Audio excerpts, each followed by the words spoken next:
এই শুধু ভাত তরকারিটা খেয়ে দেবে? হ্যাঁ, রান্না করুনি আজকে?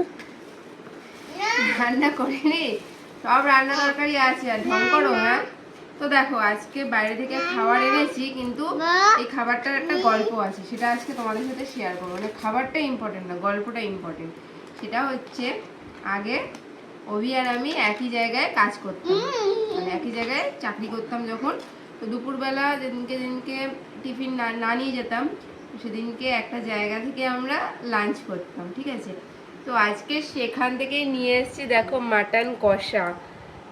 এই দেখো, মানে এটা বেশি ইম্পর্টেন্ট না, কিন্তু মেন ইম্পর্টেন্ট হচ্ছে সেই গল্পটা, যে সেই সময় দুজন মিলে একসাথে বেরিয়ে, দুজনের আলাদা আলাদা জায়গা, কিন্তু বেরিয়ে একসাথে আসতাম, এসে বলতাম চলো এবার খেয়ে আসি, এই ব্যাপারটা খুব মনে পড়ছিল।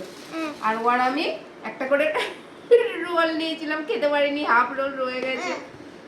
তো চলো, এই হচ্ছে আজকের ডিনার। দাও দাও। কি দেবে তোরে গোডো? হ্যাঁ, এটা কি? হ্যাঁ, রোল?